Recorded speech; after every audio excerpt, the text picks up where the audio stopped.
क्या आठवां वेतन आयोग सिर्फ सैलरी बढ़ाने वाला है या सरकारी कर्मचारियों की पूरी लाइफ ही बदलने वाला है?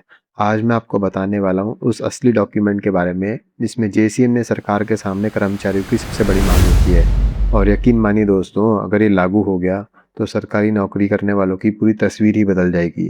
जी हाँ, नमस्कार दोस्तों, आप देख रहे हैं एसएस प्रैक्टिकल एजुकेशन, जहाँ आपको हम देते हैं सरकारी कर्मचारियों से जुड़ी सबसे सटीक और आधिकारिक जानकारी। आज हम आपको बताने वाले हैं 8th पे कमीशन की जो जेसीएम के साथ मीटिंग हुई है, उसमें कर्मचारियों की असली डिमांड क्या है और आने वाले समय में क्या बड़ा फैसला हो सकता है। दोस्तों, यह कोई अफवाह नहीं, यह जेसीएम साइट द्वारा 8th पे कमीशन को दिया गया आधिकारिक प्रस्तुतिकरण है, जिसमें कर्मचारियों और पेंशन से जुड़े हर मुद्दे को शामिल किया गया है। दोस्तों, इसमें 5 फैमिली यूनिट के अपनाने की भी बात की गई है, फिटमेंट फैक्टर की बात की गई है, एनुअल इंक्रीमेंट की बात की गई है। जो अभी दिल्ली में मीटिंग हुई थी, उसको लेके इन्होंने फिर से सरकार को लिखा है। दोस्तों, जैसा कि आप मेरी स्क्रीन पे देख पा रहे हैं, अप्रैल 2026 का लेटेस्ट नोटिफिकेशन है, जो कि जेसीएम ने यानी जेसीएम के जो चेयरपर्सन है शिव गोपाल मिश्रा जी, उन्होंने अपने कर्मचारियों को लिखा है। और यहाँ पे उन्होंने कर्मचारियों को यही बताया है कि जो फर्स्ट मीटिंग हुई थी 28 तारीख को दिल्ली में नेशनल काउंसिल जेसीएम की 8th पे कमीशन के साथ, जिसमें कि चेयरपर्सन रंजना देसाई मैम और पुलक घोष मेंबर और पंकज जैन जो थे, ये भी शामिल थे। इन सभी के बारे में इन्होंने बताया। उसके अलावा इस टाइप साइड से ये लोग शामिल थे। मैं एक-एक नाम नहीं ले रहा हूँ, आप मेरी स्क्रीन पे देख पा रहे हैं, इतने लोग यहाँ पे शामिल थे। उसके अलावा इन्होंने यहाँ पे थैंक भी कहा है इनको।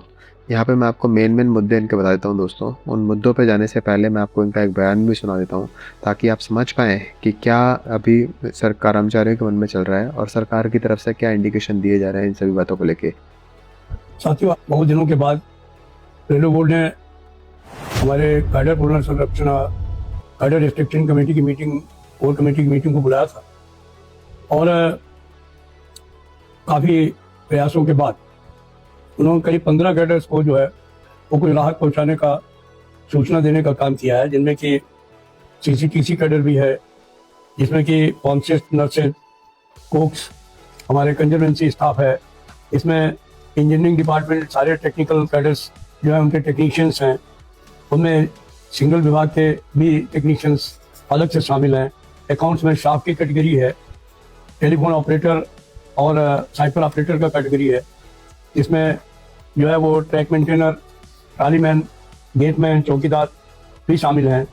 इसमें मिनिस्ट्रियल स्टाफ, टाइपिस्ट और कैंटीन स्टाफ भी शामिल है और स्टेनोग्राफर्स की भी रिस्ट्रक्चरिंग के बारे में उन्होंने कुछ सूचनाएं देने का काम किया है।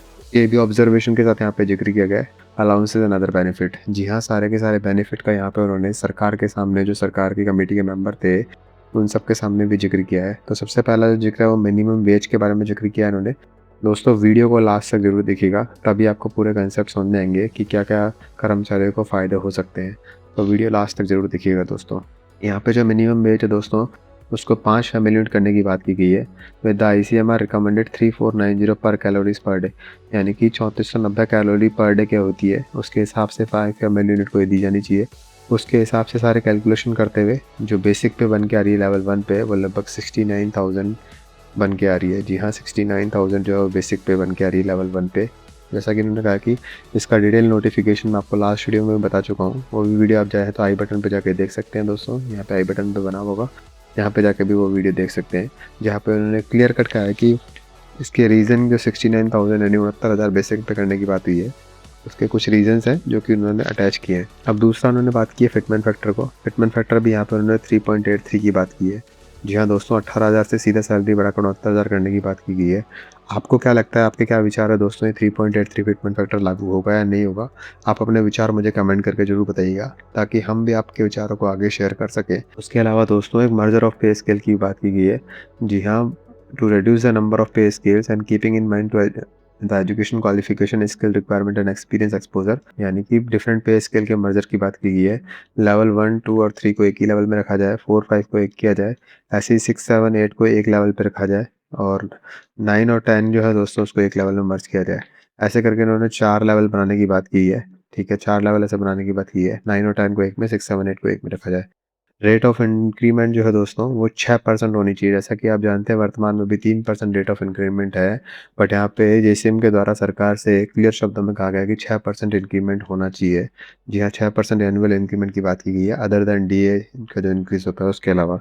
6% यहाँ पे इंक्रीमेंट की बात की गई है। उसके अलावा दोस्तों 5 प्रमोशन यहाँ पे बात की गई है। जी हाँ, कंसिडरिंग द यानी 30 साल में 5 बार प्रमोशन एक एम्प्लॉय को मिलना चाहिए, ऐसा यहाँ पे कहा गया है। As available to the group officer, जैसा कि ग्रुप ऑफिसर को दिया रहता है। जी हाँ, उसकी अगर नहीं भी दिया रहता है तो भी उसके रेस्पेक्ट में जो सैलरी वगैरह है वो उसको दी जानी चाहिए, ऐसा यहाँ पे क्लियर शब्दों में कहा है। उसके अलावा दोस्तों fixation benefit on promotion, 2 additional increment may be provided as a fixation benefit. जैसा कि अभी जानते हैं वर्तमान में एक ही पे फिक्सेशन या एक सेल अप किया रहता है जैसे ही प्रमोशन होता है, बट यहाँ पे 2 सेल अप करने की बात यहाँ पे की गई है अगर प्रमोशन लागू होता है तो। उसके अलावा दोस्तों अलाउंसेस की बात की गई है। All allowances would be linked with the DA increase. जैसा कि डीए बढ़ता है उस डीए इंक्रीज के साथ साथ भी जो जितने डिफरेंट अलाउंसेस है, जितने डिफरेंट पैसे लोगों को मिलते हैं, एम्प्लॉयज़ को मिलते हैं, वो सब बढ़ने चाहिए। उसके अलावा एडवांसेस जो है, कुछ एडवांस भी दी जानी चाहिए, ठीक है। मैं आपको इसमें बताऊंगा कि सरकार ने इनमें से कौन कौन सी मांगों को माना है, वो भी मैं आपको बताऊंगा इस वीडियो के लास्ट में। तो वो भी हम जानेंगे इस वीडियो में कि सरकार ने किस किस मांगों पे यहाँ पे विचार किया है। पहले हम ये जान लेते हैं कि इन्होंने क्या क्या अपने प्रपोजल दिए हैं। उसके अलावा लीव को लेके भी इन्होंने, जैसा कि मैंने आपको बताया था कि लीव को लेकर भी 600 डेज़ की लीव यहाँ पे होनी चाहिए, जैसा कि अभी वर्तमान में 300 दिन की लीव है, उसको भी बढ़ाया जाना चाहिए। CGEGIS जो है दोस्तों, उसके भी प्रपोजल की यहाँ पे बात की गई है। जी हाँ, सब्सक्रिप्शन एंड इंश्योरेंस कवरेज की बात की गई है।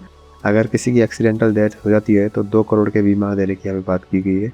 कंपनसेट अपॉइंटमेंट जो है वो दोस्तों 100% होना चाहिए और 5% सीलिंग जो है वो रिमूव होनी चाहिए कंपनसेटरी अपॉइंटमेंट के लिए।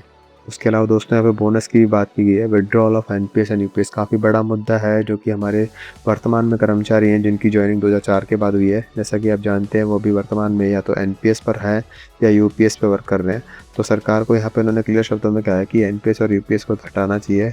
नॉन कॉन्ट्रीब्यूटरी पेंशन स्कीम है और मैं separately discussed with major demand with the staff side से इसको सेपरेटली डिस्कस किया जाना चाहिए।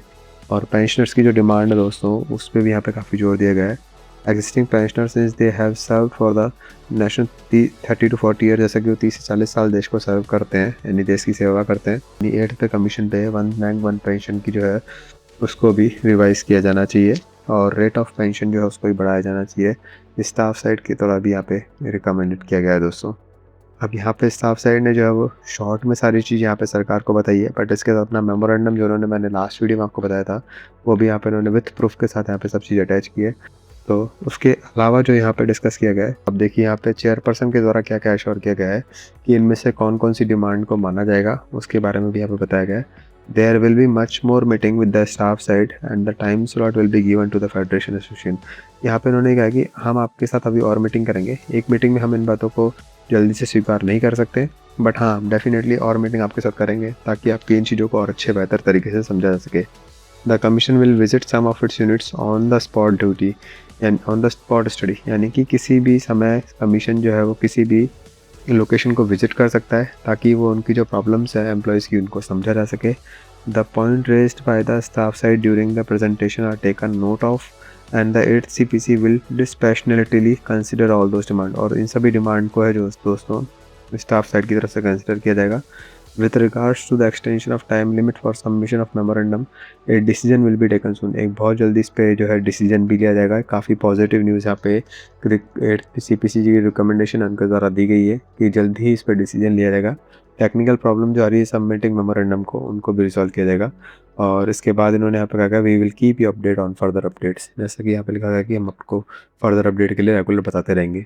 तो दोस्तों आपने जैसा कि देखा कि यहाँ पे कमीशन के द्वारा कमीशन के सामने काफ़ी सारी डिमांड्स रखी गई है कमेटी के द्वारा, यूनियन के द्वारा, और यूनियन की कमीशन की तरफ से भी यहाँ पे पॉजिटिव रेस्पॉन्स देखने को मिल रहा है।